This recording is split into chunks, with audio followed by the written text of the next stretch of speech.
Ang hintuturo at gitnang daliri ng kanyang kanang kamay. Yan ang mga daliri sa kanang kamay ni Kaiden na nabali ni Jordan. Ang direktang dahilan ng pagkapilayan ng mga daliri ni Kaiden ay ang pakikipagrelasyon niya sa asawa ni Jordan. Tila sinadya ni Kaiden na ibalik ito sa sarili niyang barya. Nagustuhan ni Jordan ang taktikang iyon. Ngumiti si Jordan nang walang pakialam at nagtanong, ano ang sinabi ni Salvatore? Sabi ni Pablo, pumayag si Salvatore dahil natatakot siya na si Shane Huxley ay kukuha ng ibang tao para gawin ito kung hindi niya gagawin. Mr. Jordan, hindi ako nagbigay ng anumang tagubilin kay Salvatore dahil inutusan mo kaming huwag gumawa ng kahit ano sa mga Huxley at Collins pansamantala. Okay. Pumayag naman si Jordan. Sa katunayan, hindi pa niya binalak na patayin ang mga ito dahil iniipon niya iyon pagkatapos ng kanyang diborsyo.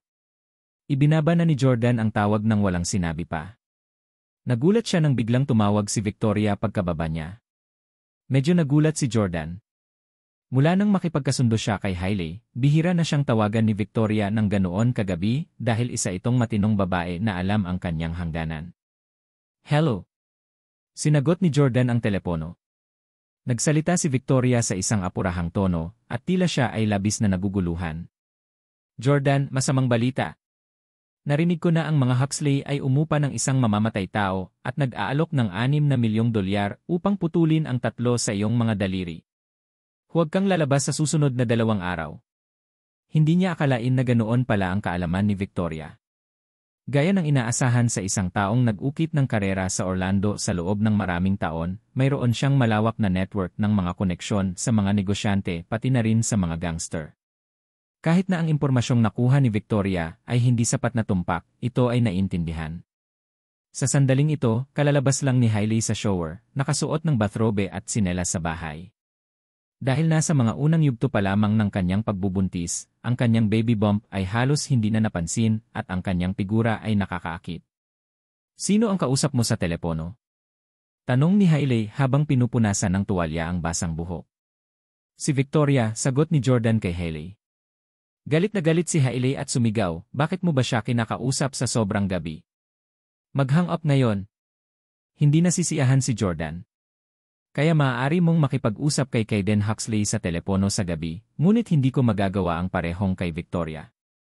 At saka, kausap ko si Victoria tungkol sa mga seryosong bagay, at hindi pa kami nag-flirt sa isa't isa. Ano ang pinag-usapan niyo ni Kaiden Huxley sa mga tawag niyo sa telepono? Ayaw makipagtalo sa kanya ni Jordan, kaya mahina niyang sinabi kay Victoria, got it, Victoria, thank you. Pagkatapos ay ibinaba ni Jordan ang tawag, na mas lalong nagpapasalamat kay Victoria.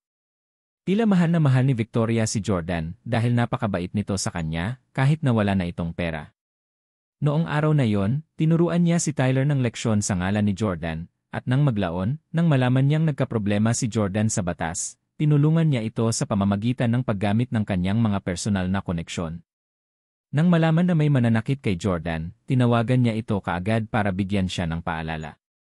Sa sandaling ito, naramdaman ni Jordan ang pagmamahal at pag-aalaga na hindi kailanman ipinadama sa kanya ni Hailey.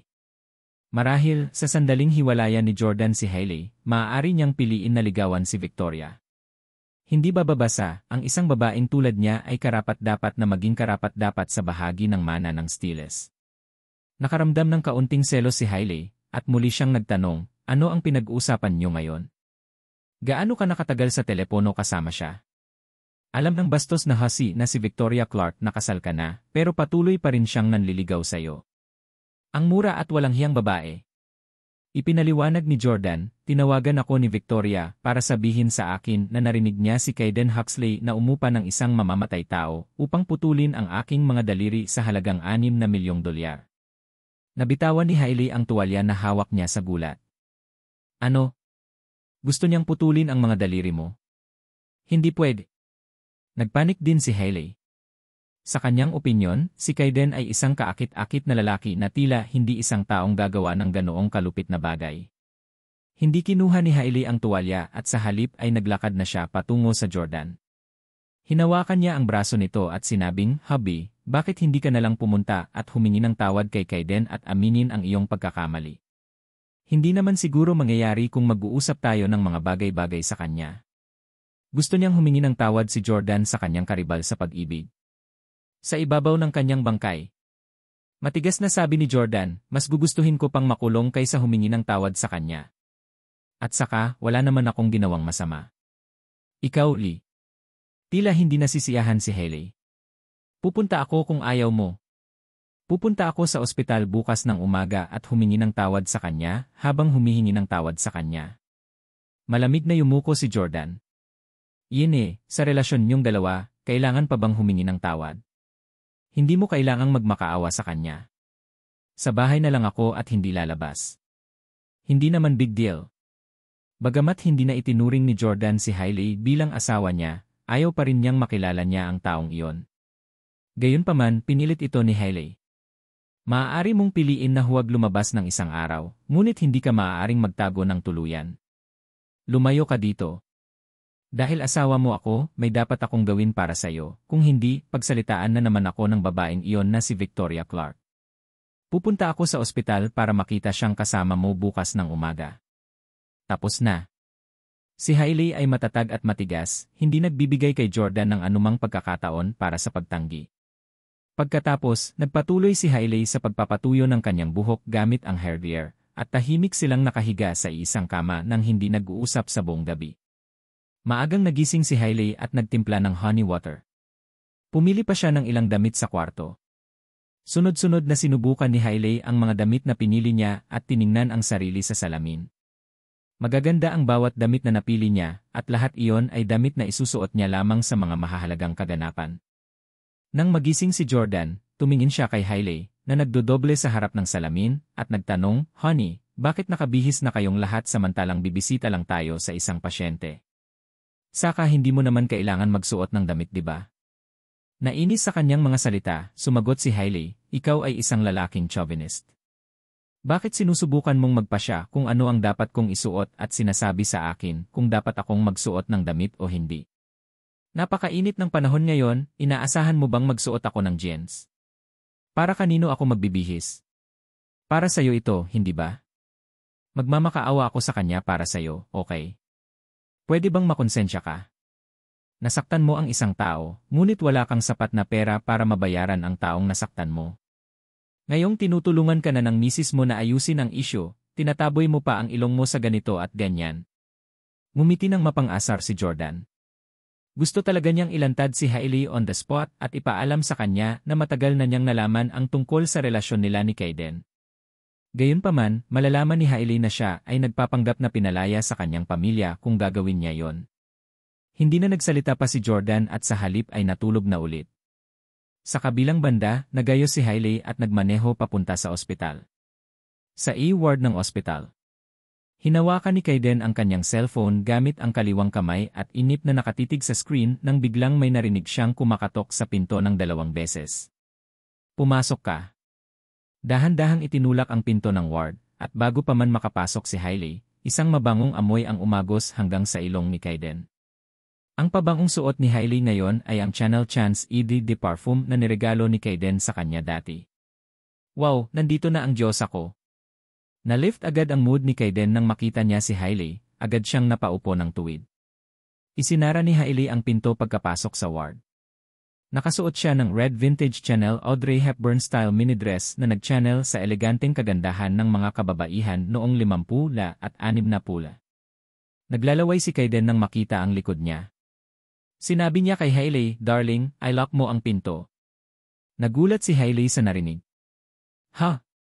I lock ang pinto? Paano kung mamaya pumasok ang nurse?" Sabi ni Kayden na may nakakatakot na ngiti, "Kaya nga kailangan nating i-lock ang pinto para hindi makalabas ang nurse. Mag-pillow talk tayo saglit." Sabay bangon ni Kayden sa kama at pumunta sa bintana para hilahin ang mga kortina. Ang silid, na unang napuno ng sikat ng araw, ay agad na naging mapurol. Puno rin ito ng ambiguous at flirtatious na ambience. Alam ni Hailey ang balak ni Kayden nang hilingin niyang i-lock ang pinto. Bahagyang namula ang kanyang maselang mukha at medyo nag-aalangan. Gayunpaman, nilock niya ang pinto mula sa loob. Pagkatapos ay naglakad si Hailey patungo sa kama at sinabing, "Kayden, pasensya na nasaktan ka ng husto ng asawa ko. Masakit pa ba ang mga daliri mo? Ibinaba ni Kaiden ang kanyang ulo upang tingnan ang kanyang kanang daliri na walang magawa at napabulalas, hindi mahalaga kung masakit o hindi. Nakakahiya na hindi ko na sila magagamit muli. Napakawalang awa ni Jordan. Sabi ni Hailey na may guilty expression, Kaiden, alam kong si Jordan ang may kasalanan nito, pero nabalitaan ko na magbabayad ka ng isang tao para putulin ang mga daliri ni Jordan. Asawa ko naman si Jordan. 3 taon na kaming kasal at palagi siyang napakabuti sa akin. Sana talaga hindi mo siya sasaktan, please, wag mong gawin yon, okay? Maaaring pinabayaan ni Hailey si Jordan sa pamamagitan ng panloloko sa kanya, at ang kanyang saloobin ay nagbago din ng mas masahol pagkatapos si Jordan ay kicked out sa pamilya Steele. Gayunpaman, sa 3 taon ng kasal kay Jordan, may nararamdaman pa rin si Hailey para sa kanya. Kaya naman, ayaw niyang may mangyari sa kanya. Bukod dito, alam niya kung gaano kahusay si Jordan sa pagtugtog ng piano, at talagang isang malaking awa kung mawawala ang kanyang mga daliri. Noon pa man ay nagpapanggap si Kaiden bilang isang magaling na ginoo sa harap ni Hailey. Ang pagkukunwari at panloloko sa iba ang kanyang kakayahan. Sabi ni Kaiden, mahal kong Diyosa, hindi mo pa ba ako lubos na kilala? Paano ko magagawa ang isang malupit na bagay sa iyong asawa? Ibig bang sabihin na ang mga chismis ay hindi totoo? Naisip ni Hailey na si Kaiden ay isang palabiro at gwapong supling ng isang mayamang pamilya na malamang na hindi magiging ganoon kalupit.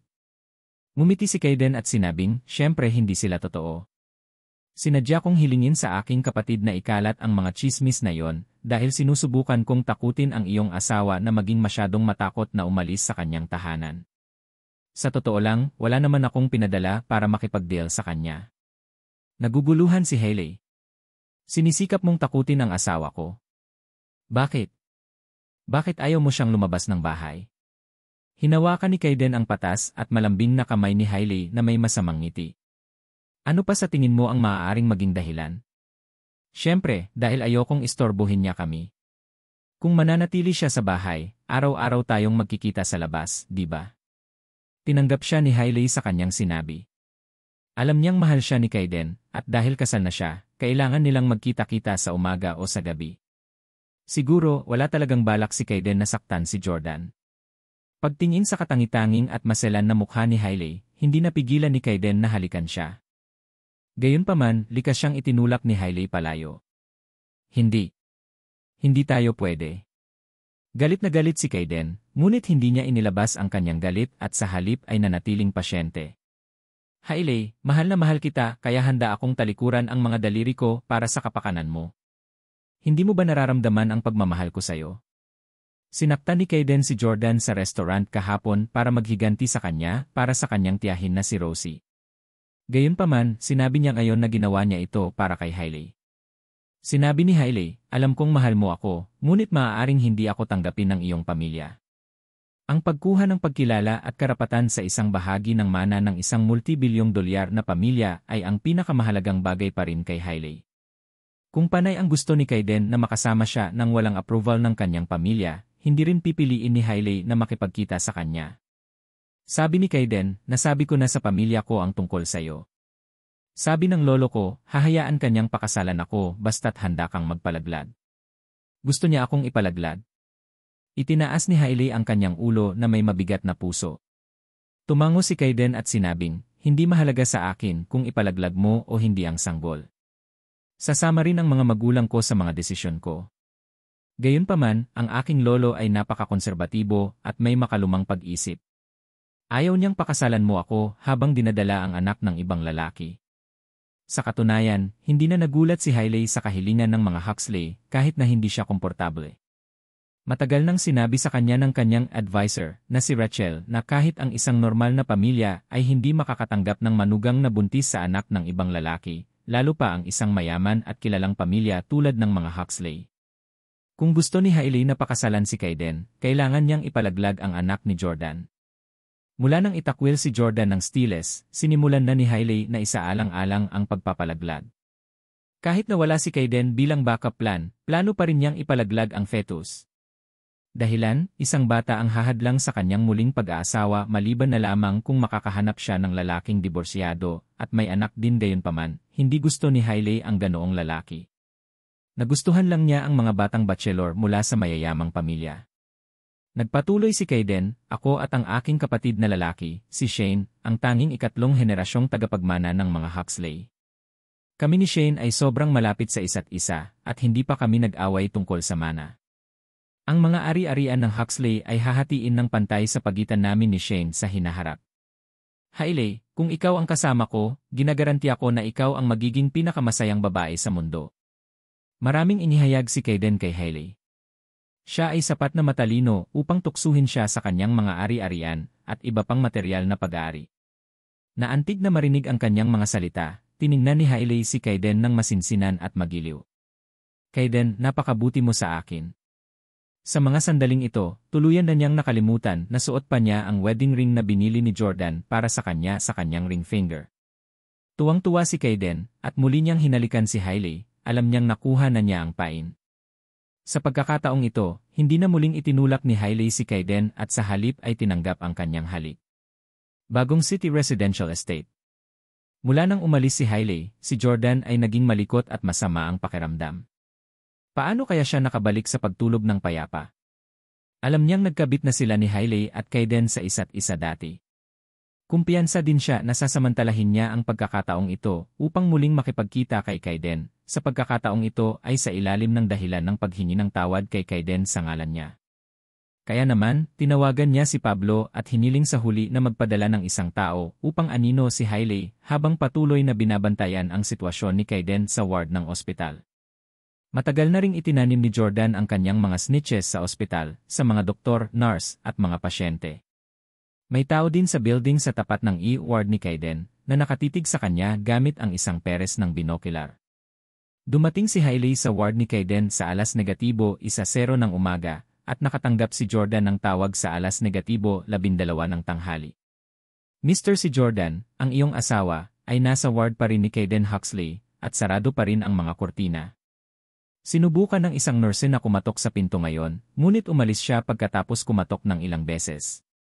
Si Jordan ay humihitit ng sigarilyo habang nakakaramdam ng pagkabigo at inis.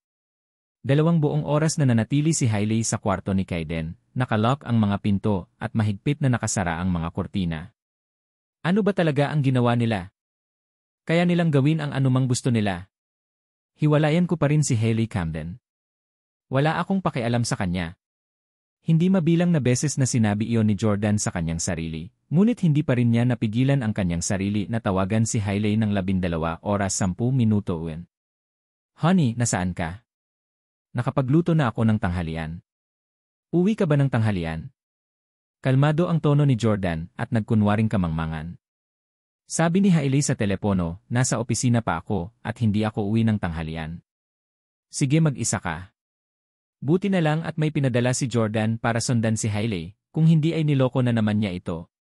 Ang babaeng ito, na puno ng kasinungalingan, ay niloko ako ng hindi mabilang sa nakalipas na 3 taon. Natural na hindi rin siya inilantad ni Jordan. Sa halip, tinanong niya, hindi mo ba hinanap si Kayden Huxley sa ospital? Paano nangyari? Sabi ni Hailey, well, I've already apologized, but he's severely injured, and he's still peaked at the moment. Kaya, ayaw niyang patawarin ka ngayon. Manatili lang sa bahay pansamantala at bigyan ito ng oras. Magmamakaawa ulit ako sa kanya kapag nakalaya na ako. Marahang yumuko si Jordan. Ha, ang paraan ng pakikipag-usap mo tungkol sa kanya ay napakamagiliw. Alam na alam mo sa iyong sarili kung nagpunta ka upang humingi ng tawad kay Kayden Huxley o sinamantala ang pagkakataon na makipagkita sa kanya. Okay, yun lang muna. Kailangan kong maging abala. Binaba ni Hailey ang tawag bago muling nagsalita si Jordan. Hindi lumabas si Hailey sa hospital ward ni Kayden hanggang alas 2 ng hapon. Pagkalabas ng ospital, pinuntahan niya si Rachel sa isang cafe. Alas negatibo 5 ng hapon, nag-drive si Hailey papunta sa villa ni Diana. Nandoon lahat sina Diana, Benedict, Sylvie, at ang pamilya ni Herman. Nakaupo ang lahat sa couch, maliban kay Hailey, na nakaharap kay Diana sa gitna ng hall. Sinabi niya, Lola, gusto kong hiwalayan si Jordan. Ang kanyang mga salita ay nagpalaglag sa mga panga ng mga Camden. Sa panahong ito, maraming pagsisikap ang ginawa ng mga Camden para tulungan si Hailey na makipagkasundo kay Jordan. Gayunpaman, binanggit muli ni Hailey ang isang diborsyo. Hindi pwede. Matigas si Diana. Isinaayos na ng lolo mo na ikasal kayo ni Jordan at minsan na nating nilabag ito. Hindi na natin mauulit. Sumang-ayon si Sylvie sa desisyon ni Hailey, kaya anya, iba na ang mga bagay ngayon. Mali nga si Hailey na nagsimula ng hiwalayan noon, pero iyon ay dahil hindi pa niya alam ang tunay na pagkatao ni Jordan. Gayunpaman, kahit alam na natin ngayon ang identity ni Jordan, pinaalis na siya ng pamilya niya, kaya ordinaryong tao lang siya. Ano ang silbi ng manatiling kasal sa kanya? Humalakhak si Elle na nakasuot pa rin ng mansa na damit at ngayon ay naka-cross-leg. She said, "Exactly, hiwalayan mo na lang siya as soon as you can." Narinig ko na may mga gangster na haharap kay Jordan at hinahabol din nila siya. Dapat mong hiwalayan siya baka madamay ang mga Camden. Ngumiti si Drew at sinabing, dahil nangahas si Hailey na banggitin ang diborsyo, dapat may nasa isip na siyang susunod na pakasalan. Sa kasong ito, ano ang punto ng pag-aatubili? Makipag-divorce ka na lang. Tumingin si Diana kay Hailey at nagtanong, napili mo na ba ang susunod mong asawa? Medyo nahihiya at awkward ang itsura ni Hailey dahil wala siyang pisngi na umamin sa harap ng lahat. Si Hailey ay asawa pa rin ni Jordan, kaya kung umamin siya na pumili ng isang tao para sa kanyang susunod na asawa, hindi direktang aaminin niya na muli niyang niloko si Jordan. Pagkatapos ng ilang sandali ng pag-iisip, sinabi ni Hailey, may isang lalaki na nanliligaw sa akin, ngunit hindi ako pumayag na makasama siya. Oh, ganun ba? Sino siya? Ano ang background ng kanyang pamilya? Taga-Orlando din ba siya? Curious na tanong ni Diana. Umiling si Hailey at sinabing, galing siya sa New York, at ang kanyang pamilya ay nagpapatakbo ng negosyong logistic. Ang kanyang lolo, si Arthur Huxley, ang may-ari ng Breezy Express. Ano? Siya ang apo ni Mr. Huxley. Nagulat si Diana. Alam ng lahat ng may-ari ng negosyo kung sino si Arthur Huxley. Ang Breezy Express ay isang pambahay na pangalan din. Ngumiti ng malawak si Sylvie at sinabing, wow, ang swerte ng anak ko. Ngayong naging nobody na si Jordan, may isa pang pagpipilian si Hailey. Alam ko ang lahat tungkol sa mga Huxley. Ang mga ito ay nagkakahalaga ng bilyon-bilyong dolyar. Anyway, silly daughter, since he fancies you, dapat tanggapin mo siya. Anyway, wala kang future with Jordan Steele. Sa sandaling ito, sinimulan pa ni Elle na purihin si Hailey para sa kapakanan ng pag-udyok kay Hailey na hiwalayan si Jordan. Oh and my God, ang galing talaga ni Hailey ha. Palagi kong pinangarap na makasal sa pamilya Huxley. Kung ayaw mo siyang tanggapin, hayaan mo na lang ako. Iginala ni Hailey ang kanyang mga mata kay Elle nang may pagyayabang. Halatang hindi niya papayag si Elle kay Kaden. Natawa si Drew at sinabing, si Kaden Huxley naman siguro. Lola, I heard that guy is matangkad, guwapo, and has a great personality. Ang swerte ni Hailey. But I've also heard that he's Tyler Collins' cousin. He's the one who got into a fight with Jordan, isn't he? Jordan has broken his fingers, and he's now in the hospital. Haha. Diana had also heard about the fight that Jordan got into, but he hadn't had the time to understand the specific details of the situation. Jordan got into a fight with Arthur Huxley's grandson. Did Jordan break his fingers? Diana asked with a look of worry. Hailey nodded. Diana said worriedly, according to Enway understanding, Arthur Huxley is definitely not a magnanimous person. He definitely wouldn't spare Jordan if he knew that his grandson's fingers had been broken. Maybe then he will take the Camdens along with him and punish them together. Sylvie, you're right, things are different now, and we can't obey your father-in-law's wishes anymore. Hailey, since Kaden likes you while Jordan doesn't know how to behave himself and created such a huge trouble, it's not our fault for being ruthless to him. I approve of your divorce. With Diana's consent, Hailey could go to the lawyer's office to file for divorce with Jordan whenever she wanted. Benedict and Sylvie both heaved a sigh of relief. Elle smiled and thought to herself gleefully, that idiot Hailey Camden is finally going to divorce Jordan. Jordan will be mine soon. After learning that Jordan was the president of Ace Corporation, and that she was originally supposed to marry him, Elle imagined what life would have been like if she had married him then. She loved chasing missed chances and swore that she would win Jordan's heart. Although Hailey was glad to have gotten Diana's approval for divorce, she felt like she was put in a tough spot. Grandma, I had to work so hard to get Jordan back and convince him to reconcile with me, and yet, I'm initiating divorce as soon as something bad has happened to him. I really can't bring myself to do it. Hailey also felt that it was too mercenary and heartless of her to get divorced from Jordan as soon as he got disowned by his family. Sylvie said, "What's wrong with that? He can't blame others for his own incompetence. If you can't bring yourself to talk to him about it, let me do it." Diana extended her hand and said, "Don't do that. Jordan has helped us a lot recently and clinched many business deals for us. He also helped the Camdens advance from second-tier family to first-tier family. Let's not be too cruel to him and wait another month. Initiate the divorce with him in a month." Diana was a prideful person too. The Camdens were now a first-tier family in Orlando whose reputation was rising. Each and every move of theirs naturally attracted everyone's attention. If Hailey divorced Jordan right after being expelled from the family, it would definitely invite plenty of gossiping. That would be disadvantageous for the Camdens, who were trying to gain a foothold in the business world. Nang ihatid ni Hailey ang kanyang Audi pabalik sa New City Residential Estate, nilulunod pa rin ni Jordan ang kanyang kalungkutan sa alak at nagpapanggap na nanlulumo at nalulungkot. Tinanong din niya si Hailey tungkol sa pagkikita nila ni Kayden ngayon, pero halatang hindi masabi sa kanya ni Hailey ang totoo. Nagsinungaling siya sa pagsasabing ilang minuto lang silang nagkita ni Kayden bago siya pinalaya sa ward nito. "Ha, ang ganda mo at ang dream girl niya. Tinatrato ka niya na parang diyosa niya. Paano niya natitiis na itaboy ka?" Isang tahimik na gabi. Talagang sumobra si Hailey dahil sa labis na paglabas niya sa isang damit na may mababang neckline. Muli, nagmaneho siya sa ospital upang makita si Kayden. "Mr. si Jordan, ang iyong asawa, ay pumunta sa ward ni Kayden Huxley, at tulad kahapon, muli nilang sinarado ang mga kortina." Nagsumbong si Pablo kay Jordan. "Damn!" Matapos ibaba ang tawag, binasag ng malakas ni Jordan ang baso ng alak sa kanyang kamay sa lupa. Hinding-hindi siya iinom sa umaga, at kahit na talagang tiwalag siya sa pamilya, hindi na niya pipiliing uminom muli sa umaga pagkatapos ng isang gabing pag-inom. Ngunit sinaktan siya ni Hailey ng husto kaya nilunod niya ang kanyang kalungkutan sa alak sa umaga sa unang pagkakataon sa kanyang buhay. "Damn it, hindi na ako makatiis."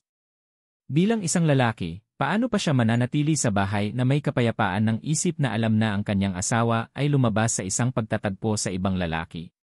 Agad siyang pumunta sa pinto para magpalit ng sapatos dahil gusto niyang pumunta ng personal sa ospital at sipain ang pintuan ng E-ward para matanong niya si Hailey at malaman kung bakit siya nagsinungaling at gumawa ng ganoon. Gusto niyang malaman kung paano niya nagawa ang mali para matanggap ito mula sa kanya. Bagamat maaaring masira ang plano na matagal na niyang ginagawa kung gagawin niya iyon, hindi talaga niya mapigilan ang kanyang emosyon. Knock knock. Nang papalabas na si Jordan ay bigla siyang nakarinig ng katok sa pinto. Nagkataon na nasa pintuan si Jordan, kaya dali-dali niyang binuksan ang pinto. Nakatayo si Elle sa labas ng pinto, nakasuot ng masikip na itim na damit. Mukhang nakakuha siya ng bagong hairstyle.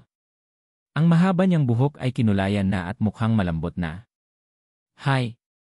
Mapaglarong bati ni Elle kay Jordan at pumasok. Nagtatakang tanong ni Jordan, "Elle, anong ginagawa mo dito?" Pagkapasok ay nagkusa na si Elle na isara ang pinto. Pagkatapos ay hinubad niya ang kanyang mga takong at nagtiptoed upang iyakap ang kanyang mga braso sa liig ni Jordan nang walang kagaguhan. "Pumunta ako dahil miss na kita." Mabilis na itinulak ni Jordan ang mga payat na braso ni Elle at sinabing, "Cut it out." Ngumiti si Elle at sinabing, "Alam kong hindi ka makakalabas pansamantala, at natatakot ako na baka mainip ka, kaya lumapit ako para makipaglaro sa'yo.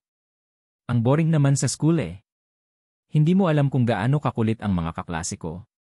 Patuloy silang nagte-text sa akin para ipagtapat ang kanilang pagmamahal sa akin sa klase. Pinasaan pa nila ako ng notes. Ang corny. Tumingin si Jordan kay Elle na nakasuot ng sosyal at mumiti. Sa katunayan, hindi siya mukhang isang estudyante sa kolehiyo. Hindi naman sa mukhang mas matanda siya sa edad niya. Siya talaga ay tila napakabata. Gayunpaman, ang kanyang sartorial style at ang sosyal na bilog ay hindi isang bagay na maaaring ihambing ng mga ordinaryong babae sa kolehiyo. Kung maglilibot siya sa campus na nakasuot ng ganyang outfit, siguradong maakit niya ang atensyon ng lahat ng lalaki sa school. Ang kanyang damit ay maikli, backless, at walang manggas, at ipinares niya ito sa mga stilettos. Tiyak na hindi iyon damit na maglakas loob na isuot ng mga ordinaryong estudyante sa kolehiyo. Siyempre, kahit ang mga babaeng nagtatrabaho ay maaaring hindi maglakas loob na harapin ang hamon na ito dahil ang mga may magandang figura lamang ang makakayanan ito ng maayos.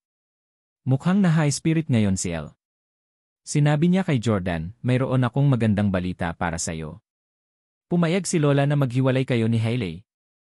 Gayunpaman, sinabi ni Lola na hindi namin dapat sabihin sa iyo ang hiwalayan pagkatapos mong itakwil ng iyong pamilya. Kaya, sinabi niya kay Hailey na maghintay ng 1 buwan bago banggitin ito muli. Napabuntong hininga si Jordan at may pagtatampo na sinabi, 1 buwan. Natatakot ako na hindi ako makapaghintay ng ganoon katagal. Noon lang namalaya ni Elle na parang nakainom si Jordan at wala sa magandang mood. Inikot niya ang kanyang ulo upang tumingin sa paligid at natuklasan ang mga basag na baso ng alak sa sala. Sa sobrang takot niya ay dali-dali niyang isinuot ang kanyang tsinelas, hindi nangahas na muli siyang nakayapak, sa takot na baka maputol at dumugo ang kanyang makatarungan at maselang paa. Tanong ni Elle, Jordan, alam mo rin bang pumunta si Hailey kay Kaden Huxley? Lalong nagulat si Jordan. Alam mo rin ba ang tungkol dito? Tumango si Elle at sinabing, hiniling ko ang aking kapatid na magrenta ng isang silid sa gusali sa tapat ng ward ni Kaden sa ospital upang bantayan sila. Kanina lang ako tinawag ng kapatid ko, and guess what? Nang pumasok si Hailey sa ward, nilock niya ang pinto at hinalikan kaagad si Kaden nang makita siya. Pagkatapos ay isinara nila ang mga kurtina at alam ng Diyos kung gaano kalayo ang kanilang narating. Tama na. Itigil mo na. Sinuntok ni Jordan ang pader ng matalim at nakamamatay na tingin sa kanyang mga mata. Matapos huminto saglit, mumisi si Jordan, 1 buwan. Gusto mo bang maghintay ako sa bahay ng 1 buwan at panoorin si Hailey Camden na nakikipag-date sa ibang lalaki araw-araw? Hindi ko magagawa iyon.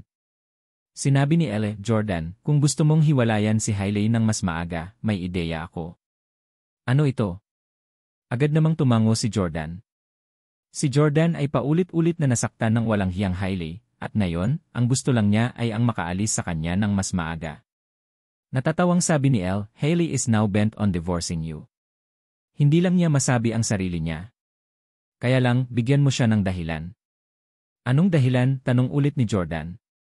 Noong una ay gustong kutiyain ni Jordan si Elle dahil sa kawalan nito ng katalinuhan, ngunit ngayon ay naramdaman niyang mas matalino ito kaysa sa kanya. Tinuro ni Elle si Jordan tapos sa sarili niya ulit. Kami, nag-aalalang tanong ni Jordan. Tumango si Elle at sinabing, kami. Isipin mo, kung uwi si Hailey sa amin na natutulog, ano kaya ang magiging reaksyon niya? Siguradong magagalit siya at hiwalayan ka. Naunawaan ng mabuti ni Jordan ang ugali ni Hailey matapos siyang ikasal sa loob ng 3 taon at sobrang higpit din ito sa kanya. Hindi niya hahayaang magkaroon din ito ng mga kaibigan na kabaligtaran ng kasarian. Hindi na mabilang na beses nang nagselos si Hailey kay Victoria. Kung makikita niyang magkasama sina Jordan at Elle, siguradong magwawala si Hailey. Gayunpaman, habang ito ay isang mahusay na solusyon, Jordan ay hindi nais na talagang makisali kay Elle. Talagang hindi siya naglakas loob na makisali muli sa mga babae mula sa pamilya Camden. Nahirapan siyang tanggalin si Hailey, at lalala ang mga bagay kapag nakipag-involve ulit siya kay Elle. Ang isang matalinong tao ay hindi madadala ang kanyang sarili sa isang impyerno ng 2 beses. Saka hindi pa divorced si Jordan, so it was a matter of principle. Paano na? Jordan, alam mo na lagi kitang gusto at hindi na ako menor de edad. Nagsimulang magmukhang nahihiya at nahihiya si Elle. Alam ni Jordan na sikat si Elle sa kolehiyo, at mayroon siyang mahabang listahan ng mga manliligaw na dadagsa sa kanya sa kaway lang ng kanyang kamay. Siya rin ang manliligaw na pinangarap ng hindi mabilang na mga lalaki na magkaroon. Matagal na nag-alinlangan si Jordan at tumingin kay Elle habang dahan-dahang nagsasalita. Sabi ni Jordan, Elle, kilala na kita since 17 years old ka pa. Alam kong hindi ka maluwag na babae. Napakahigpit ng mga magulang mo sa'yo at hindi ka nila pinahintulutang makipag-date sa sinumang lalaki. Kaya, mas mabuting gumawa na lang tayo ng isang aksyon para linlangin si Hailey at itigil kapag nagustuhan na niya ito, okay? Bahagyang nadismaya si Elle, ngunit medyo naantig din siya. Jordan, napakabuting tao mo. Bihira ang mga lalaking tulad mo sa mundo. Kawawa naman si Hailey dahil hindi kanya kayang pahalagahan. She really deserves it, makikinig ako sa'yo at gagawin ang utos mo. Okay, sabi ni Jordan habang nakangiting hinaplos ang mukha ni Elle. Pagkatapos, nilinis ni Jordan ang mga basag na piraso ng salamin sa lupa. Pagkatapos ay tahimik niyang hinintay ang pagdating ni Hailey. Gusto ni Jordan na bayaran si Hailey sa sarili niyang barya at gawin sa kanya ang ginawa niya sa kanya. 3:30 ng hapon, binuksan ni Hailey ang pinto gamit ang kanyang fingerprint at bumalik sa bahay. Hawak ni Hailey ang isang malaking bag ng sariwang gulay sa kanyang kamay. Dumiretso siya sa supermarket pagkalabas niya ng ospital. Pagbalik niya sa bahay, hinagpis ni Hailey, seryoso, kailangan ko nang bumili ng mga pamilihan dahil hindi ka na makakalabas. Jordan, kunin mo itong mga gulay at ipagluto mo ako ng hapunan ngayong gabi. Naisip ni Hailey na nasa sala si Jordan. Gayunpaman, pagkatapos mabigong tumugon, sa wakas ay natuklasan niyang wala si Jordan sa sala. Past daylight na. Tiyak na hindi siya natutulog, di ba? Gustong pumunta ni Hailey sa kwarto para tingnan, pero pagkalakad niya papunta sa couch sa labas ng kwarto, bigla siyang nakakita ng itim na damit na nakasuot dito. Ha? Kailan ko iniwan ang damit ko sa labas? Akala ni Hailey ay damit niya yon. Pagkatapos ng lahat, mayroon siyang malaking tambak ng mga damit at matagal nang nakalimutan kung anong mga piraso ang mayroon siya. Pinulot ito ni Hailey, ngunit nang hawakan niya ito ay bigla niyang naramdaman na may mali. Ibinaba niya ang kanyang ulo upang amuyin ang damit, ngunit kakaiba ito. Lemon-scented perfume. Hindi ito ang aking damit. Masyadong maraming damit si Hailey, at hindi niya matandaan kung may damit siyang ganito. Gayunpaman, ang kagustuhan ng bawat individual sa mga pabango ay nag-iba, at siya ay tumigil sa paggamit ng lemon-scented na pabango 2 taon na ang nakakaraan. May isa pang babae dito. Naisip agad ni Hailey ang posibilidad na ito. Damn it, Jordan Steele. How dare you cheat on me? Sino to? Sino ba talaga to? Galit na galit si Hailey, at tumakbo siya papunta sa kwarto at tinulak ang pinto para makapasok. Elle. Nang makita ni Hailey si Elle sa loob, napatulala siya at nanlamig sa gulat. Mas nagulat pa siya kaysa kay Jordan nang makita niya sila ni Tyler sa Roxy Hotel dati. Bakit ang aga mong bumalik? Nagkunwaring nagulat si Elle at nagmamadaling lumabas na nakabalot sa katawan ang kumot. Pagkatapos ay nagpalit siya ng damit at tumakbo palayo. Kung ibang babae lang iyon, hindi siya papayagan ni Hailey na umalis ng ganoon kabilis. Hahawakan na sana niya ito sa buhok niya at hahampasin siya ng laman. Gayunpaman, si Elle ay palaging ang apple ng mata ng kanyang lola, at hindi niya talaga sinaktan si Elle kahit na sila ay nag-aaway. Kaya naman, nailabas lang ni Hailey ang galit niya kay Jordan. Galit na naglakad si Hailey patungo kay Jordan at itinaas ang kamay para bigyan siya ng isang mahigpit na sampal. Smack! Galit na nagmura si Hailey, Jordan Steele. Napakawalang hiya mo. Naiinis ka talaga sa akin. Pumunta ako para mamali mo sa'yo at bumili ng mga pinamili. Gayunpaman, nakikipaglokohan ka sa ibang babae sa bahay. Pinagtitripan mo ako ng pinsan ko. Paano ka naging hamak? Habang nagmumura, itinaas niya muli ang kanyang braso para sampalin muli si Jordan. Gayunpaman, sa pagkakataong ito, hinawakan ni Jordan ang pulso ni Hailey at hindi siya hinayaan. Tinulak siya nito at hinampas din siya. Wala akong hiya. Nakakadiri ako. Ako ay isang hamak? Hailey Camden, ikaw naman? Naisip mo na ba ang kahihiyan? Ngayon alam mo nang magalit, ha? Noong nag-check-in ka sa isang kwarto kasama si Tyler, naisip mo ba ang nararamdaman ko? Matagal nang gustong makipag-away ni Jordan kay Hailey. Ngumisi si Hailey, fine, nire-rack mo na ang nakaraan, ha?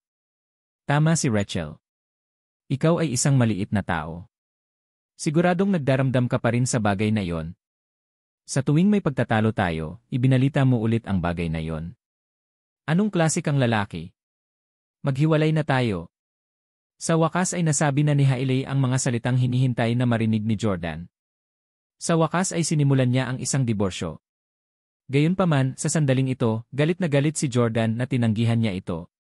Hindi. Hindi ako makikipaghiwalay. Bakit ako dapat makipaghiwalay? Pinatawad kita sa nangyari sa inyo ni Tyler noon at pinili kong huwag makipaghiwalay sa iyo. Isipin mo kami kahit sa pagkakataong ito. Bakit hindi mo ako mapapatawad kung napatawad na kita? Kadalasan, ang isang celebrity couple ay maglolokohan din sa isa't isa, ngunit sa karamihan ng mga kaso, ang babae ay patatawarin ang lalaki, habang ang lalaki ay determinadong pipiliin na hiwalayan ang nandaraya na asawa. Bakit baligtad pagdating sa atin? Iba ba tayo sa lipunan kaysa sa kanila? Hindi makayanan ni Jordan. Bilang lalaki, labis siyang naagrabyado. Ngumisi si Hailey, "You actually have the cheek to compare us to celebrities." Alam mo ba kung magkano ang kinikita ng mga male celebrity na nanloko sa kanilang mga asawa? Kung tagapagmana ka pa rin ng pamilya Steele ngayon, mapapatawad na kita. Pero wala ka na ngayon. Hindi ka bagay na mandaya. Si Jordan ay walang magawa, nabigo, at nalulungkot. Haha, at the end of the day, dahil pa rin sa pera. Ang mga mayayamang manloloko pala ang karapat-dapat na patawarin. Tumingin si Jordan kay Hailey ng masama. Lubos niyang hinamak siya. Sabi ni Jordan, "Okay, I agree to get a divorce. Hindi ako isang taong walang pera na hindi karapat-dapat sa mataas at makapangyarihang pamilyang Camden. Hindi kita pipigilan na humanap ng isa pang mayaman at makapangyarihang lalaki, pero mayong buntis ka, sana ay maipanganak mo na ang sanggol at mabigyan mo ako ng kustodiya. Pagkatapos ay maaari kang magpakasal muli." Sa kanyang pagtataka, malamig na sinabi ni Hailey na abort na ako. "Anong sabi mo?" Pinandilatan ng mata ni Jordan si Hailey. Sigaw ni Hailey, "Sabi ko na alis ko na ang baby. Wala ka pang disenteng trabaho ngayon. Gusto mo bang magdusa ang sanggol kasama mo pagkatapos niyang ipanganak?"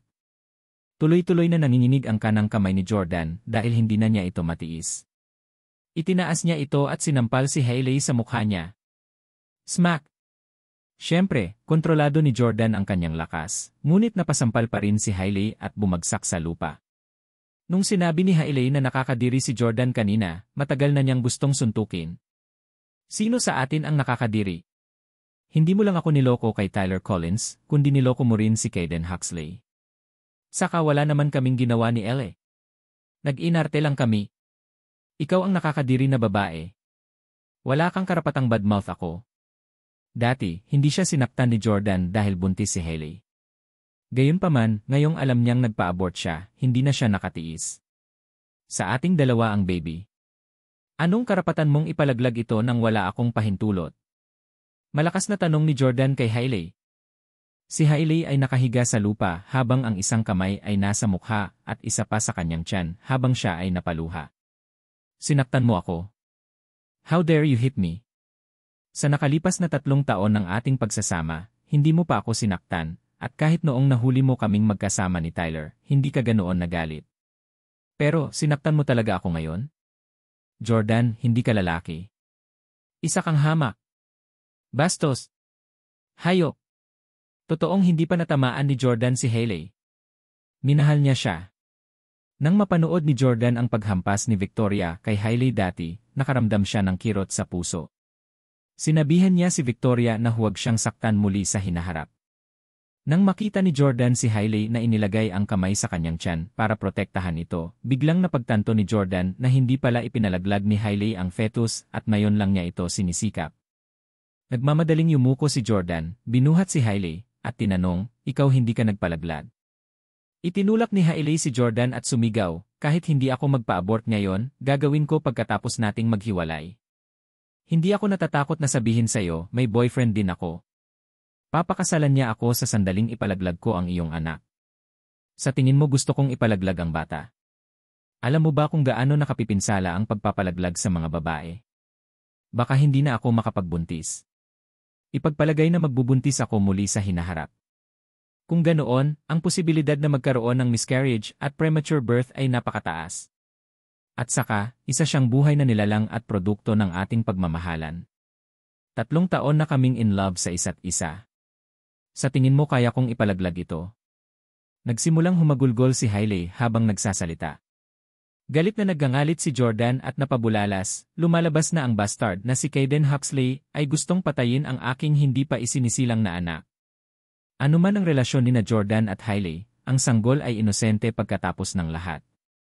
Inutusan din siya ng lolo ni Jordan na panatilihin ang sanggol hanggat ito ay kanyang biological na anak. Walang nakakaalam kung ano ang mangyayari sa hinaharap. Naglabas si Jordan ng ilang pirasong tissue paper sa headboard ng kama at iniabot kay Hailey. Hailey Camden, huwag kang masyadong walang muwang. Hindi ganoon kadaling kunin ang mga ari-arian ng isang prestihiyosong pamilya. Huwag mong isipin na makukuha mo ang gusto mo dahil lang sa ipinalaglag mo ang bata. Kung maaari kang maging malapit sa isang tao tulad ng Chief Executive Officer ng Facebook, maaari ka pa ring magkaroon ng pagkakataon na maging isang bilyonaryo. Ngunit tinatrato ng mga prestihiyosong pamilya ang mga babae bilang mga makinang gumagawa ng sanggol maliban kung sila ay mula sa parehong makapangyarihang background. Huwag isipin na maaari kang magkaroon ng mataas na katayuan sa pamilya o magkaroon ng mahalagang papel sa kumpanya dahil lamang sa buntis ka. Kahit na magkaanak ka para sa kanila, ganap nilang aalagaan ang bata at palakihin siya mula sa sandaling ipanganak sila. Kahit na paglaki nila, hindi ka nila masyadong close. Huwag mong isipin na kaya mong ipagpalit ang iyong kagandahan sa kayamanan. Binato ni Hailey ang tissue paper kay Jordan. Huwag mo na akong turuan. Hamak ka. Walang hiya kang panloloko sa buntis mong asawa. Umalis ka sa bahay ko. Hihiwalayan na kita ngayon at ayaw na kitang makita pa. Sinasabi ni Jordan ang mga salitang iyon sa kabila, ngunit binibigyan din siya ng babala.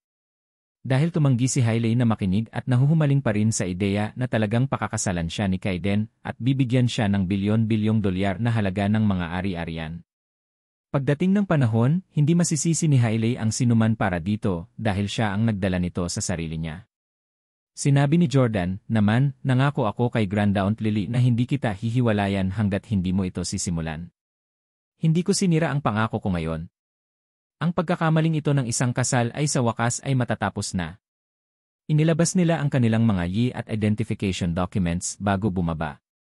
Mabilis na nagmaneho si Jordan papunta sa city clerk office. Pagkapasok ay iyak pa rin ang iyak si Hailey. Mukhang isang mapalad na araw ngayon at maraming mag-asawa ang nagdidiborsyo sa city clerk office. Nakita niya ang kahabag-habag na kalagayan ni Hailey na may luha sa mga mata. Isang nasa katanghaliang gulang na babae na mga 40 taong gulang ang lumapit at nagtanong, bakit ka nakikipagdiborsyo? Niloko ka rin ba ng asawa mo? Tumango si Hailey habang pinupunasan ang mga luha niya gamit ang tissue paper. Ang nasa katanghaliang gulang ay nagalit at sumigaw ng galit, sasabihin niya, walang mabubuting tao sa mundong ito. Kapareho ko ang kapalaran mo. Niloko ang maldita kong asawa at nahuli ko siya. Tama ang ginawa mo. Dapat kang makipaghiwalay sa ganoong sitwasyon. Bakit tayong mga lalaki patawarin sa panloloko? Pero naawa talaga ako sa'yo.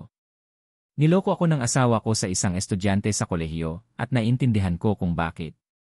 Kung tutuusin, matanda na ako at hindi ko maihahambing sa mga batang babae na yon. Pero ang ganda mo. Bakit ka niloloko ng asawa mo? Bulag ba siya? Pinandilatan ni Hailey si Jordan at sinabing, pare-parehas lang ang mga lalaki. Gusto lang nila ng sense of novelty. Hailey Camden, tama na. Sino sa atin ang unang nanloko? Hindi na nakatiis si Jordan. Noong una ay gusto niyang tahimik na kumpletuhin ang mga paglilitis sa diborsyo. Tutal, 3 taon na silang kasal at ngayon ay mga magulang na. Kahit na hindi sila mag-asawa, maaari pa rin silang maging magkaibigan. Malinaw na inamin ni Hailey ang kanyang mga pagkakamali, ngunit siya ngayon ay nagpapanggap na siya lamang ang biktima. Hindi man nag-aartista sina Jordan at Elle, wala siyang karapatang manlait kay Jordan. Bulalas ni Hailey, I dare swear na hindi kita niloko pagkatapos nating magkasundo. Siguradong sinasadya mo akong ipaghiganti sa nangyari bago tayo magkasundo. Sa sobrang abala mo dyan, hindi ka na dapat nakipagkasundo sa akin noon. Nakitulog ka pa sa pinsan ko. Napakawalang hiya. Napakalakas ng pagsasalita ni Hailey, at tila sinusubukan niyang iparinig sa lahat ng naroroon ang tungkol sa mga maling gawain ni Jordan.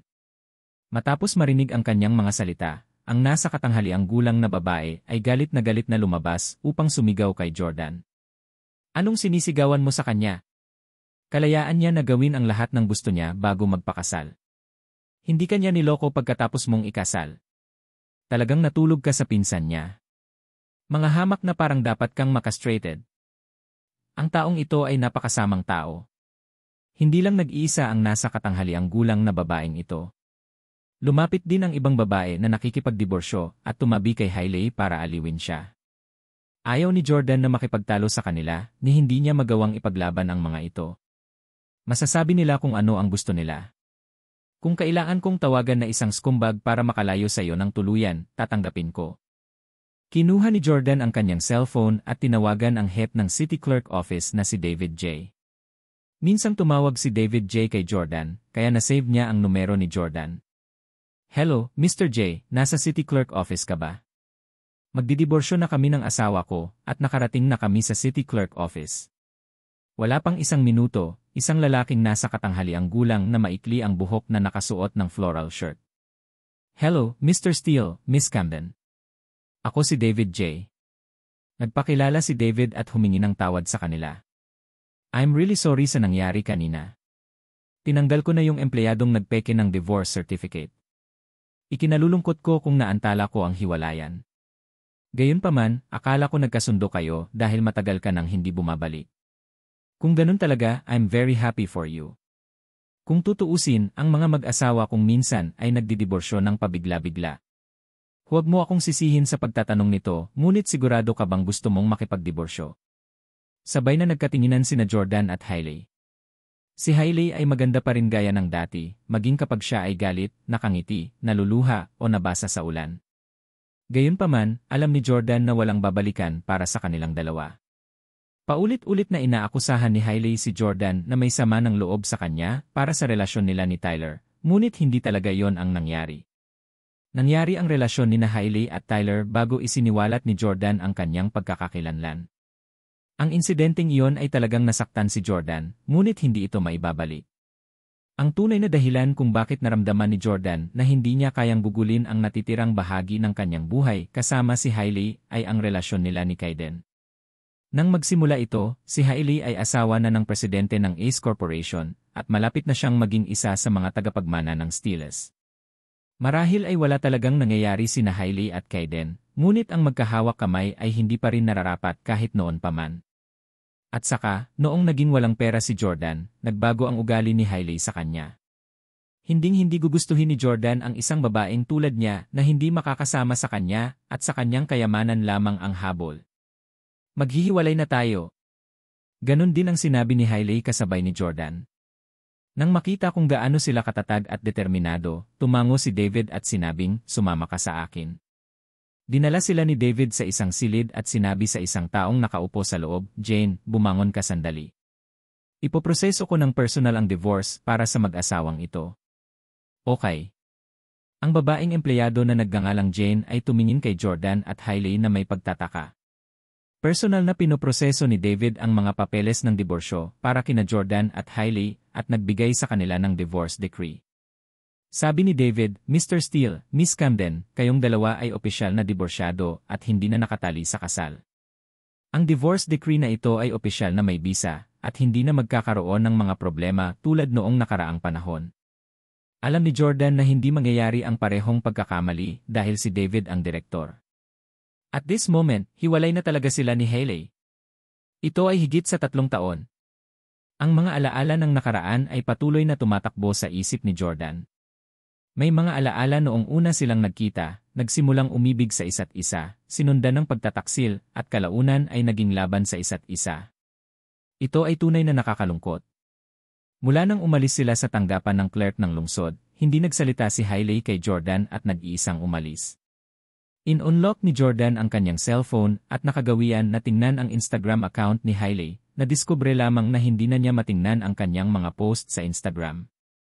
Ibig sabihin lang, na-block na ni Hailey si Jordan sa Instagram. Isang mahabang buntong hininga ang pinakawalan ni Jordan. Tumawag siya ng Uber at nagtungo sa isang murang hotel sa malapit, kung saan nagkakahalaga ito ng wala pang $50 para sa isang gabing pamamalagi. This time, hindi na siya nagpunta sa luxury hotel gaya ng Westlake Hotel na pinuntahan niya dati.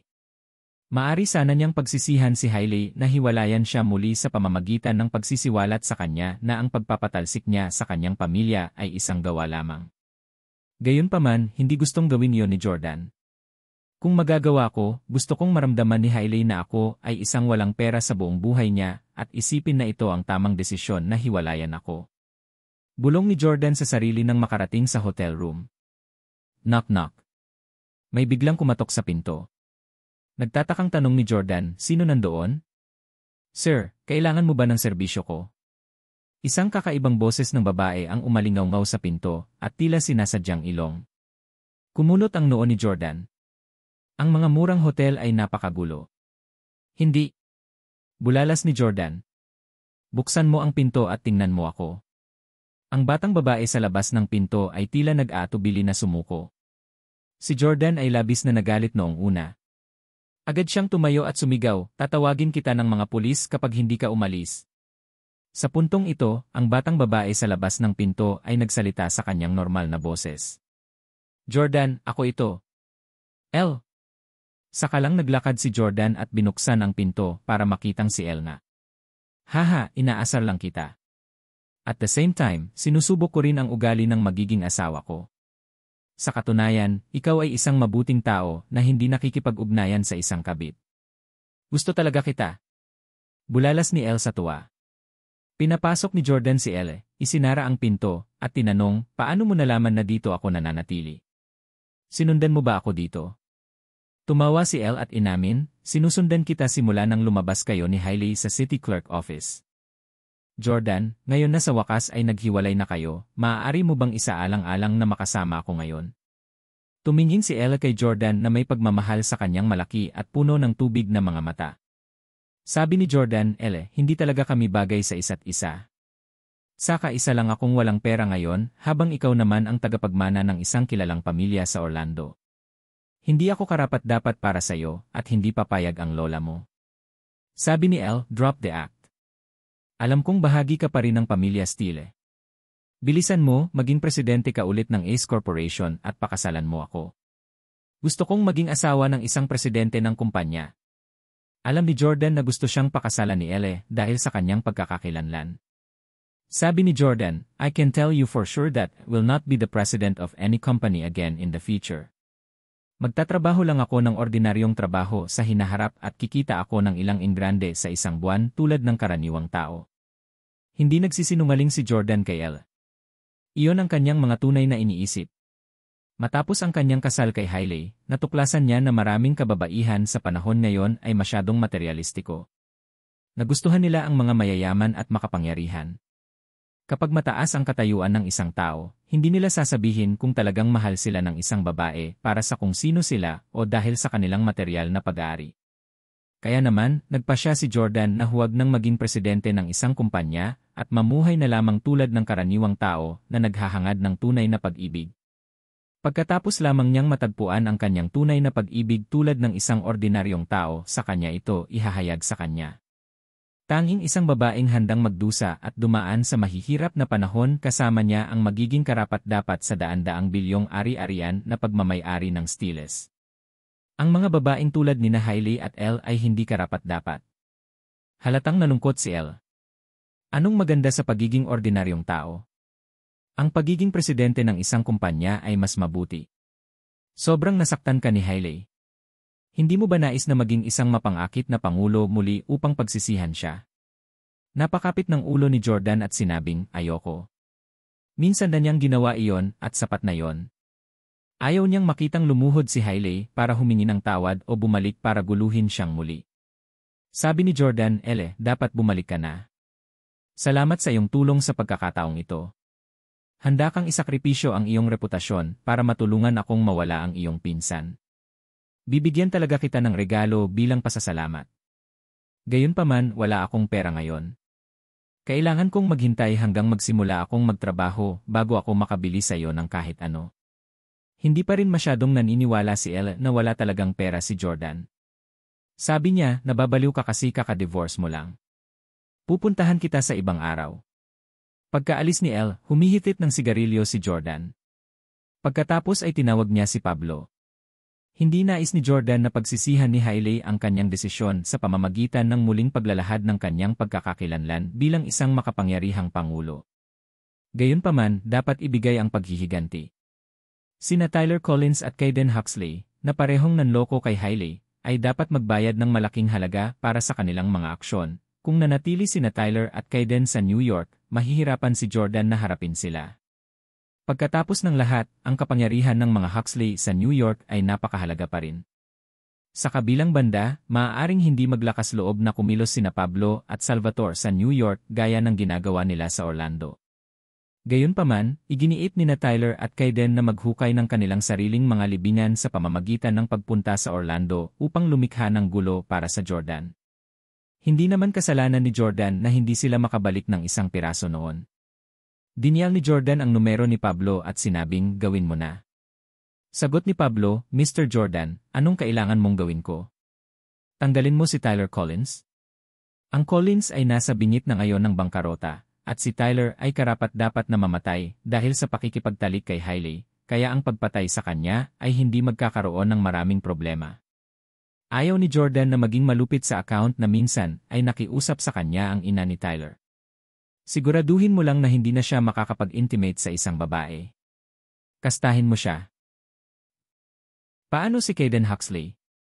Ganon din ba ang gagawin natin sa kanya? Pagkatapos ng lahat, si Kayden ay apo ni Arthur Huxley, isang sikat at prestihiyosong tycoon sa bansa. Kung ikakastrat nila si Kayden, tiyak na mahahanap ni Arthur ang salarin sa lahat ng paraan. Siguradong matutuklasan si Salvatore at ang iba pa pagdating ng panahon at magiging mahirap para sa kanila na mabuhay sa bansa. Kaya, nais ni Jordan na gumamit ng mas lihim na diskarte. Mayroon akong isang bote ng gamot dito na dinala ko pabalik mula sa larangan ng digmaan. Magpadala ng isang tao upang kunin ito mula sa akin at pagkatapos ay kumuha ng isang nurse sa ospital upang iturok ito sa katawan ni Kayden. Matapos marinig ito, nagmamadaling nagpasalamat si Pablo, "Pasasalamatan kita sa ngalan ni Salvatore, Mr. Jordan. Nasa Luca Motel ako malapit sa City Clerk Office. Inray room number is 706. Send someone here now." Pagkasabi noon ay ibinaba ni Jordan ang telepono, saka binuksan ng kaunti ang pinto ng kwarto. Knock knock. Pumasok ka. Hindi nakasara ang pinto. Ang nagtulak ng pinto at pumasok ay si Pablo. "Oh, hindi ka umalis?" Naisip ni Jordan na iniwan ni Pablo ang Orlando kasama si Frank. Sabi ni Pablo, "Bumalik ako pagkatapos kong ipadala si Mr. Reyes sa England. Sabi mo hindi pa ako qualified na makita ang lolo mo." Ngumiti si Jordan at sinabing, "Gawin mong mabuti ang gawain, at irekomenda kita para sa higit pang mga bagay sa hinaharap." "Salamat, Mr. Jordan." Tuwang-tuwa si Pablo. Bagamat sinabing napakakapangyarihan na niya sa mga underworld society, maaari siyang arestuhin anumang oras. Kaya naman, noon pa man ay gusto na niyang tumalikod sa lolo ni Jordan, malayo sa England. Inilabas ni Jordan ang isang maliit na itim na bote at iniabot kay Pablo.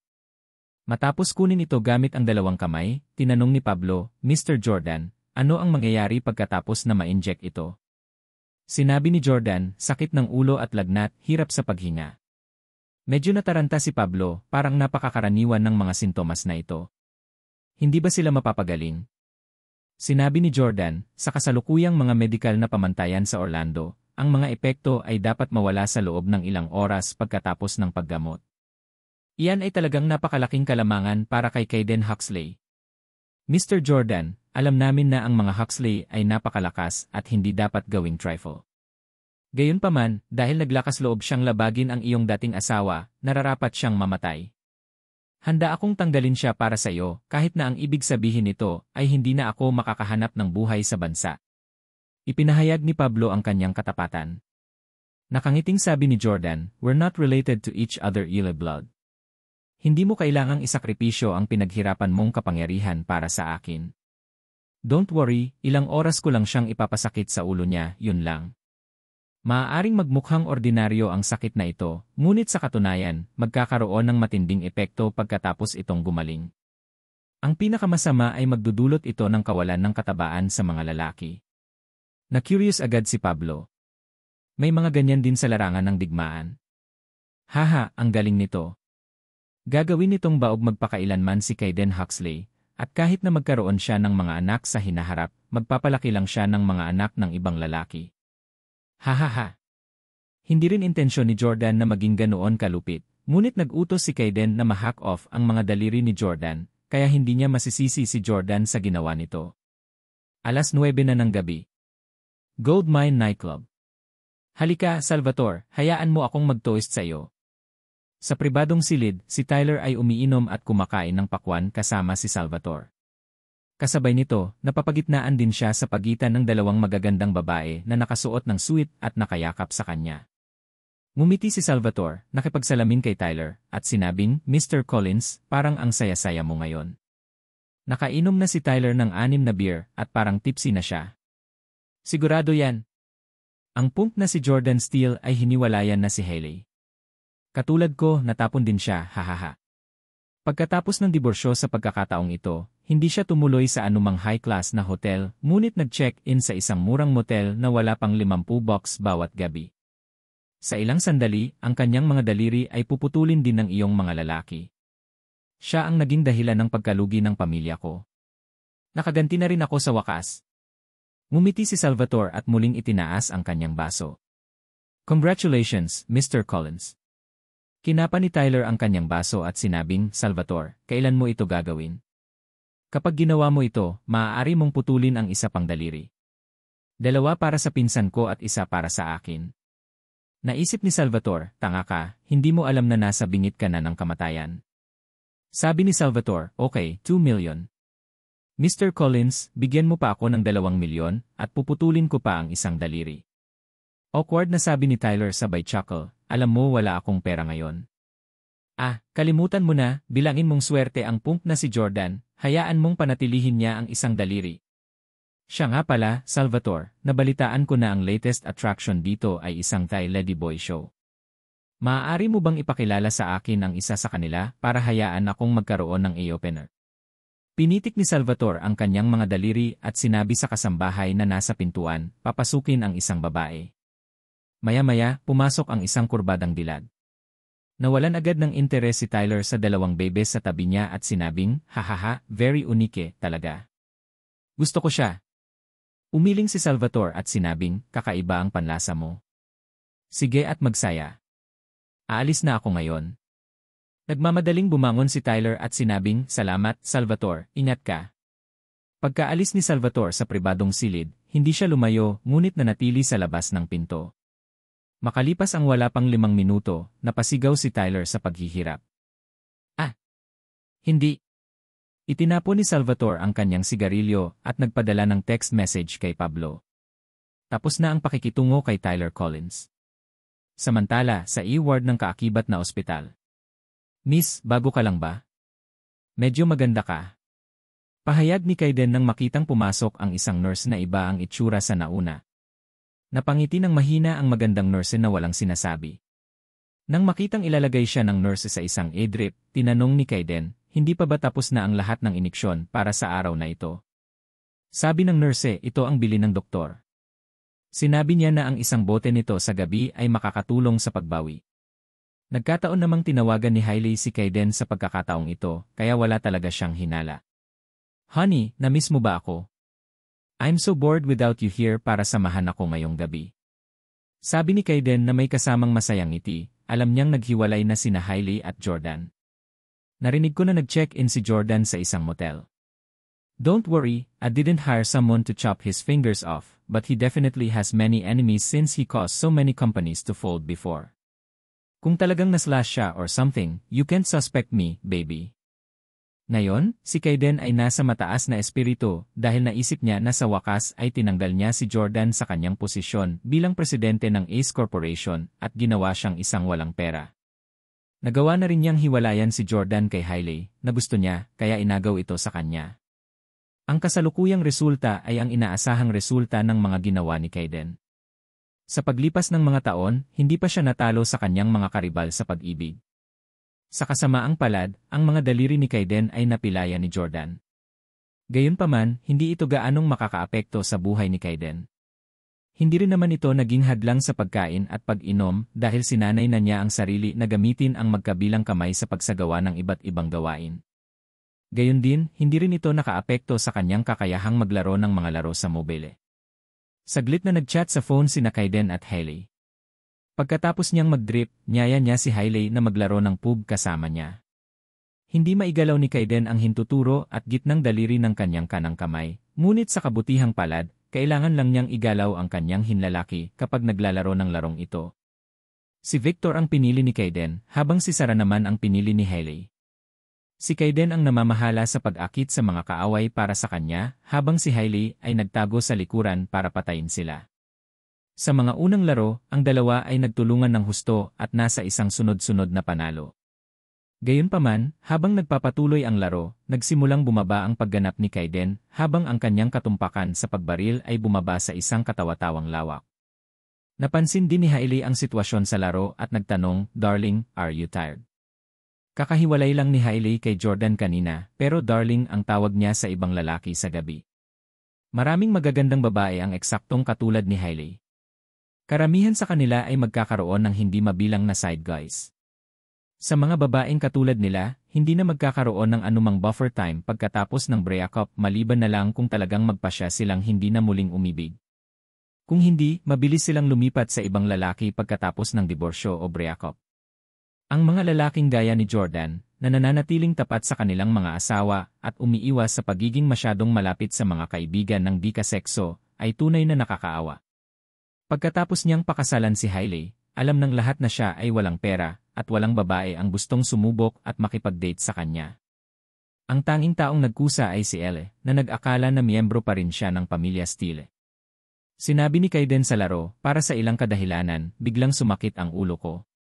Masyadong nag-aalala si Hailey kay Kaiden. Sabi niya, "Matulog ka na pagkatapos ng round na ito. Gabi na talaga." "Sige na."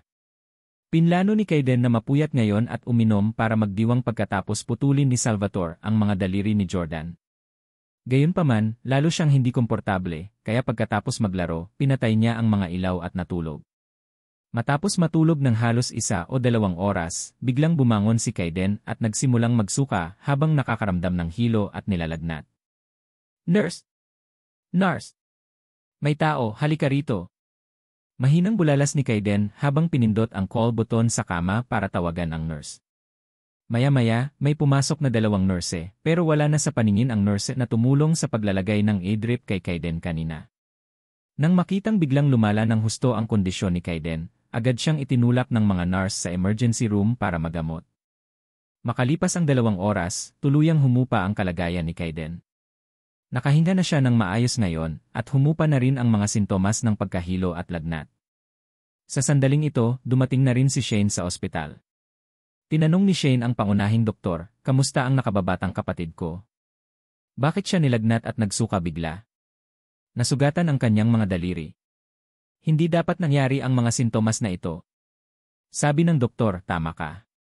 Ang mga sintomas na ito ay hindi sanhi ng kanyang mga pinsala, ngunit dahil sa isang virus." Sa kabutihang palad, nasa ospital siya ngayon, at nailigtas nila siya sa tamang oras. Kung hindi, kung lumala ang mga bagay, maaaring siya ay baldado. Nagpanik si Shane at nagtanong, "Sinasabi mo ba na may mga after effects ng virus na ito? Okay lang ba ang kapatid ko?" Sabi ng doktor, "Ayos lang. Malapit na siyang gumaling. Pagkatapos niyang gawin, maibabalik ang kanyang mobility at normal na paggana ng katawan, ngunit di." "Pero ano?" Nanlaki ang mga mata ni Shane sa gulat habang nakatitig sa doktor. Bumuntong hininga ang doktor at sinabing, "Natuklasan namin na ang virus na ito ay may nakamamatay na epekto sa mga lalaki, at nagdudulot din ito ng pagkabaog sa mga lalaki." Hinawakan ni Shane ang puting Amerikana ng doktor at nagtanong, "Ibig mong sabihin, hindi na muling magkakaroon ng sariling anak ang nakababatang kapatid ko?" Malubha ang kondisyon, at ang mga Huxley ay isang prestihiyosong pamilya rin. Ang doktor ay galit na sinabi, "Hindi, ito ay isang theoretical na pagsusuri lamang. Kakailanganin nating gumawa ng karagdagang pananaliksik upang malaman ang higit pa." Sa isip ni Shane, alam niyang sinubukan ng doktor na pababain ito hanggat maaari dahil sa takot sa kanya. Maagang maaga sa sumunod na araw, dahan-dahang iminulat ni Kaiden ang kanyang mga mata, at nakita niya na si Shane ay nakaupo sa tabi niya na may kilabot na ekspresyon. Sa wakas gising na ako." "Shane, nanatili ka ba sa tabi ko buong gabi?" "Okay na ako ngayon, okay na ako, feeling ko kaya kong tumalon-talon." Sabi ni Kaiden kay Shane. Inangat ni Shane ang kanyang ulo at sinabing, "Kaiden, may nakontak ka ba nitong mga nakaraang araw? May gustong saktan ka?" "Saktan ako?" "Hindi, maliban sa iyo at sa mga staff ng ospital, si Hailey lang," sabi ni Kaiden. Galit na galit si Shane. Tumayo siya at sinabing, siguro ang asong iyon na si Hailey Camden ang lumason sa iyo. Na-realize ni Kaiden na parang may balak si Shane na ayusin ang scores kay Hailey. Hinawakan niya si Shane at sinabing, hindi, Shane, pagdating niya rito, hindi niya ako inabutan ng tubig o pagkain. Saka mula sa unang segundong pagpasok niya, hinawakan ko na ang kamay niya at hinalikan siya para hindi na siya magkaroon ng oras para lasunin ako. Walang dahilan para gawin niya iyon. Hindi naniniwala si Kaiden na sasaktan siya ni Hailey. Biglang naalala ni Kaiden ang magandang nurse na hindi pa niya nakikilala. Aba, may dumating na nurse na hindi ko nakilala para magpa-inject at nilagyan ako ng drip nang matutulog na ako kagabi. Pagkatapos ng shot, nagsimula akong sumakit ang ulo. Sinabi ni Shane na may matalim na tingin sa kanyang mga mata, teka. Matapos ang halos 20 minuto, tinawag ni Shane ang lahat ng mga nurse sa palapag na ito at hiniling kay Kaiden na kilalanin sila isa-isa. Umiling si Kaiden sa kabuuan. Sinabi ni Kaiden wala sa kanila ang kanya. Bagamat nakamaskara ang nurse na yon, maganda ang mga mata niya at siguradong maganda siya. Hinding-hindi makakalimutan ni Kaiden ang isang magandang babae kapag nakita niya ito, kaya tiwala siya doon. Hindi kaya ang nurse na yon kahapon ay nagpapanggap lang na nurse, hula ni Shane. Medyo natakot si Kaiden nang maisip niya yon. Nakakuha ba si Jordan ng taong mananakit sa akin? Sinusubukan ba niyang maghiganti dahil lang sa pinutol ko ang dalawa niyang daliri? Sumimangot si Shane, Kaiden, hindi pinutol ng lalaking nagngangalang Salvatore ang mga daliri ni Jordan kagabi. Sinabi nila na ang kanilang mga tao ay inaresto ng mga pulis bago sila makarating sa pasukan ng hotel. Mas mabuting huwag kang umasa sa kanila. Damn it! Hinayaan naming makatakas ang poop na iyon. Nalungkot si Kaiden. Gayunpaman, hindi nagtagal ay tumawa si Kaiden at sinabing, ayos lang. Kaya kong patayin ang kanyang hindi pa isinisilang na anak. Hiniling ko kay Hailey Camden na pumunta sa ospital para sa pagpapalaglag ngayon. Tatawagan ko siya at tatanungin kung dumating na siya. Sa gulat ni Kaiden, inagaw agad ni Shane ang cellphone niya pagkalabas niya. Anong problema, Shane? Napatingin si Kaiden kay Shane na may pagtataka. Nagbahagi sila ng isang malapit na relasyon at kilalang-kilala ang isa't isa. Natuklasan ni Kaiden na parang nawala ng loob si Shane at parang kakaiyak lang. Napabuntong hininga si Shane at sinabing, Kaiden, mas mabuting sabihin ko sa iyo ang totoo. Maaaring bumuti ang iyong kalagayan ngayon, ngunit may mga epekto. Sinabi ng doktor na maaaring maapektuhan ang iyong pagkamayabong. Biglang nagbago ang ekspresyon ni Kaiden at namutla siya. Para sa isang lalaki, ang pagkabali ng kanyang mga daliri at braso ay hindi magiging isang malaking issue. Ang dignidad ng isang tao ang pinakamahalaga. Bagamat kumpleto at buo na ang katawan ni Kaiden, naging baog na siya. Sa madaling salita, hindi na siya maaaring magkaroon ng sariling mga anak. Galit na hinawakan ni Kaiden si Shane at tinanong, anong sabi mo? Hinding-hindi ako makapaglihi sa buong buhay ko. Pag-aaliw ni Shane, huwag kang masyadong magpapagod. Ito ay isang posibilidad lamang. Bukod pa rito, hindi ganoon ka-advance ang antas ng pangangalagang pangkalusugan dito. Maaaring ito ay isang maling pagsusuri. Ibabalik kita sa New York at ipasuri ito. Baka ayos ka lang. Nanlumo si Kaiden. Ang mga pamantayan sa pangangalagang pangkalusugan dito ay talagang mas mababa kaysa sa New York. Gayunpaman, ito ay itinuturing na isa sa pinakamahusay sa bansa, kaya malamang na hindi ito isang maling pagsusuri.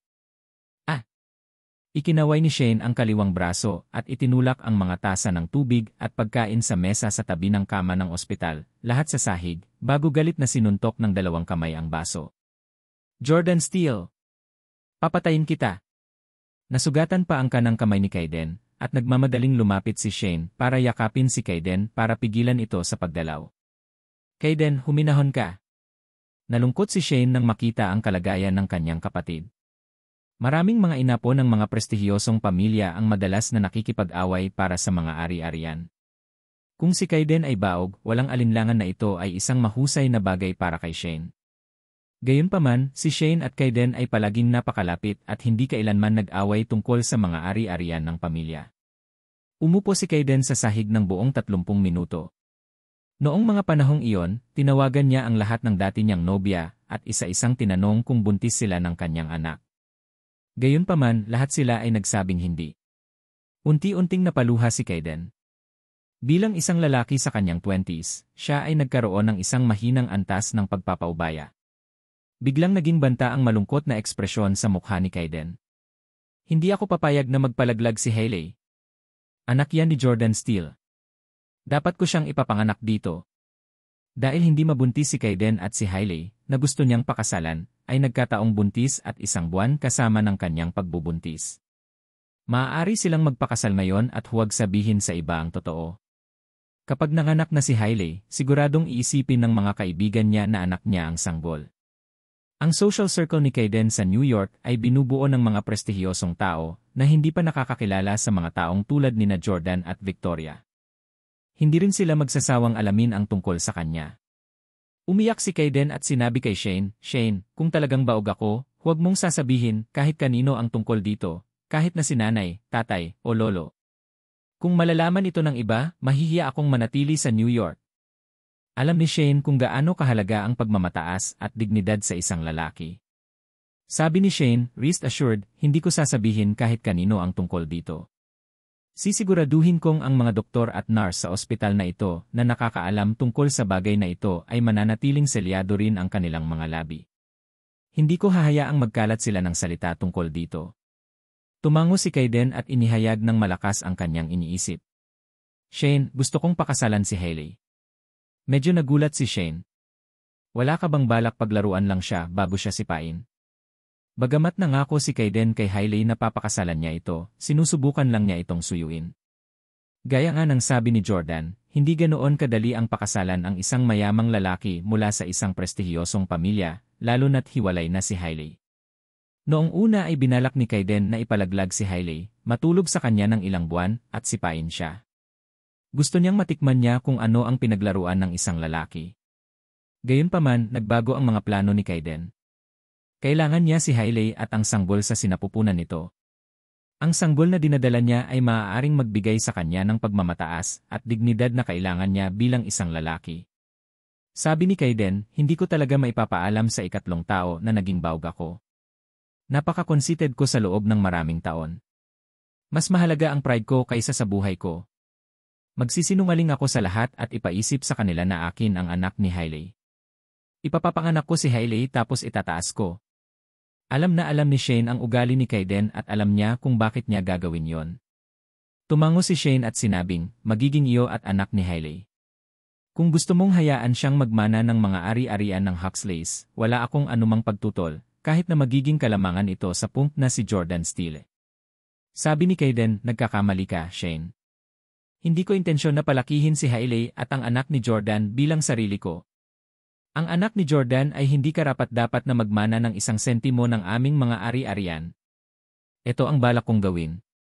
Kung manganganak si Hailey ng isang lalaki, papaalisin ko siya para magtrabaho. Kung manganak siya ng babae, hehe, maganda si Hailey, at medyo maganda rin si Jordan Steele.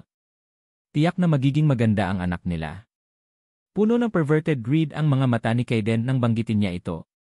Masasabi ni Shane na sinadya ni Kaiden na ilabas ang galit niya kay Jordan sa anak ni Jordan. "Palalakihin ko ang kanyang anak na babae hanggang sa umabot sa edad na 18 at bibigyan ko siya ng isang hindi malilimutang karanasan bago siya paalisin upang maging isang patutot.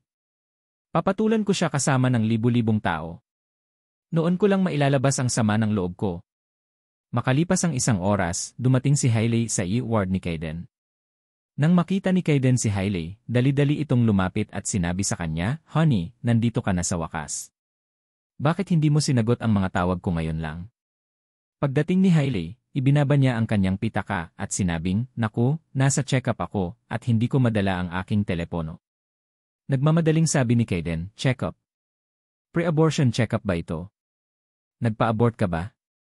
Kung ipinalaglag na ni Hailey ang sanggol ay nasira na ang lahat ng plano ni Kaiden. Sa sandaling ito, mas balisa si Kaiden kaysa kay Jordan. Umiling si Hailey at sinabing, "Nakipag-appointment ako sa doktor para magpa-abort ngayon, pero sa ilang kadahilanan, kinailangan kong sumailalim sa isa pang pagsusuri. Sinabi sa akin na ang aking katawan ay hindi angkop para sa pagpapalaglag ngayon, kaya kailangan kong maghintay ng ilang oras." Isang mahabang buntong hininga ang pinakawalan ni Kaiden. Sa katunayan, si Jordan ay humiling ng isang tao upang ayusin ito. Walang paraan na makapagpapalaglag ngayon si Hailey, saang ospital man siya pumunta sa Orlando. Malinaw na ipinahayag ng lolo ni Jordan ang kanyang intensyon na itago ang sanggol at walang sinuman ang makakaalis sa kanya. Hinawakan ni Kaiden ang kamay ni Hailey at emosyonal na sinabing may labis na pagmamahal, "Darling, huwag mong ipalaglag ang sanggol. Payag akong maging ama niya."